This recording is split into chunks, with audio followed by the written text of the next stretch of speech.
I get it, you're frustrated. Your channel's not growing, whereas everybody around you is going viral. You've tried everything, but simply put, YouTube is against you, right?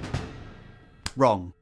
The chances are you're committing YouTube sins right now that are damaging your channel, and you're looking for someone else or something to blame. I know, I've done some of these things in the past, and you know in yourself some of the silly things you do on YouTube that simply don't work. Let us know in the comments below what they are so you can help other creators. So stop doing them, or keep doing them, just don't bother watching this video. I've just ruined my watch time now, haven't I? Promoting your content to anyone by any means possible simply doesn't work. And let's start with the obvious and ancient one, sub for sub. Now, to be honest, the only reason I'm talking about this is so that I can pull this little clip out from the vidIQ archives. Hey YouTuber, hey, fancy doing sub for sub? Absolutely. Great. Hello darkness, my old friend. Some dodgy green screen right there. If you want to waste valuable time gaining worthless subscribers, good luck getting 4,000 hours of watch time out of them. Posting comments, promoting your channel and content in other creators' videos. This has to be the most monumental waste of time there is for two reasons. First and foremost, oh, do you see that off in the distance? Nobody cares! The only thing anyone cares about is what you can contribute to the video everybody's watching, not one of your own. Second of all, and most of the time, you're going to be typing into an echo chamber you've created. You see this tick mark on a comment? It means I have to approve it before it will appear on the video, because YouTube automatically assigns all of this nonsense to the comments dumpster fire.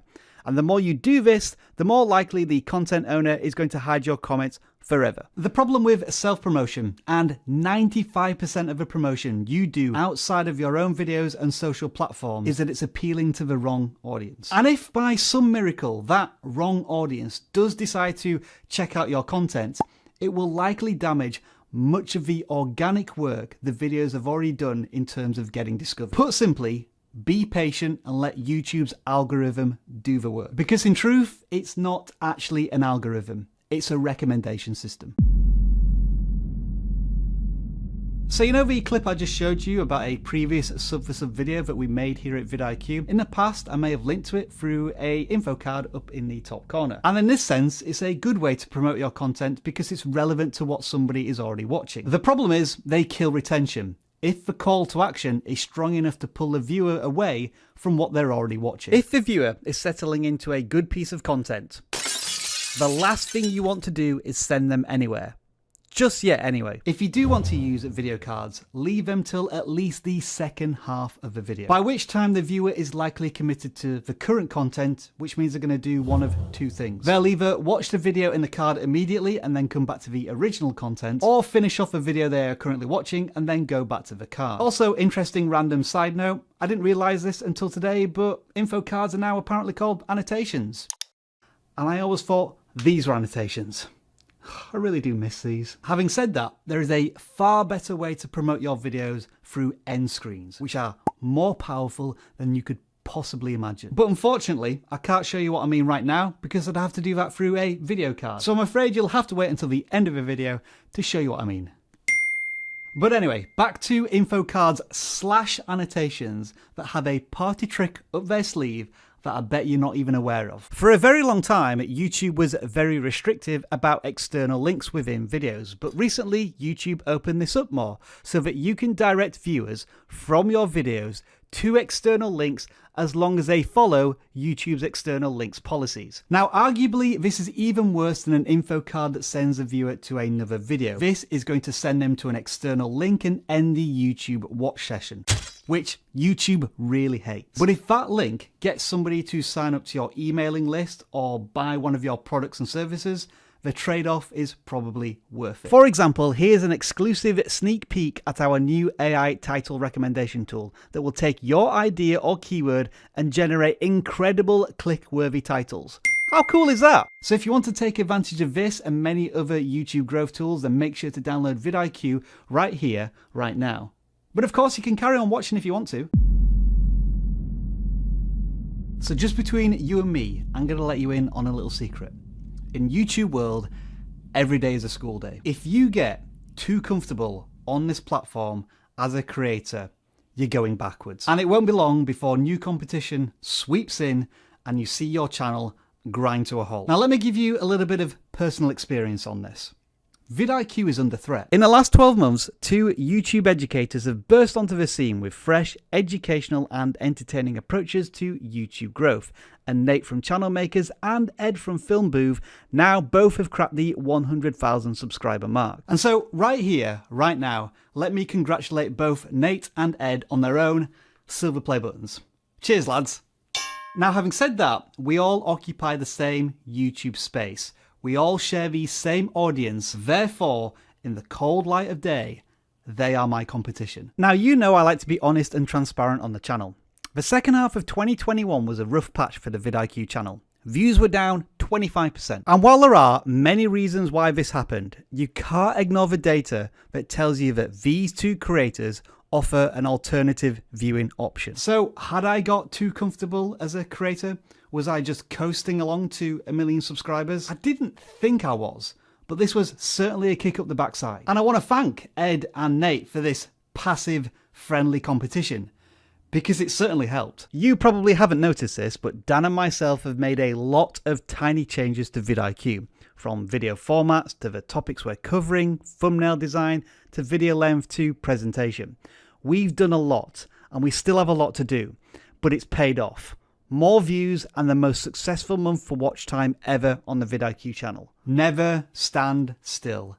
Never stop learning. Always strive for that next 1%.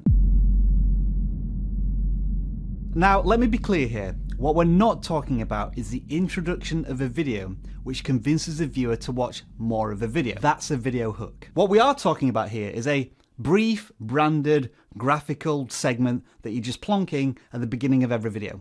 Something like this.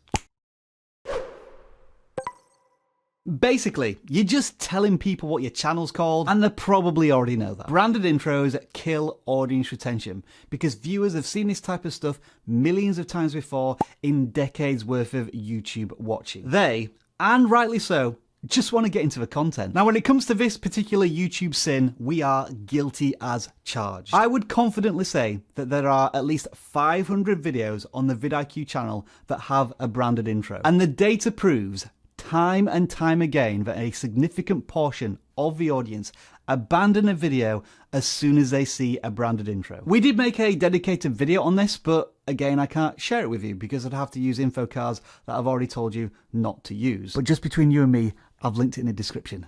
But again, watch it after you finish this one. So instead of a branded intro, what should the beginning of a video contain? We can use this video as a reference point. I'm not saying I'm an expert at this yet, but the hook of this video is attempting to do 2 things. It's immediately trying to deliver on the promises made in the title and the thumbnail, so the viewer knows they're in the right place. And from there, it's trying to convince you, the viewer, to continue watching through to the end of the video. I know that's a very simplistic way of looking at this, but you've got to get away from telling people who you are, what you do, and why they should subscribe to your channel. It's just wasted oxygen in the first 30 seconds to a minute of a video.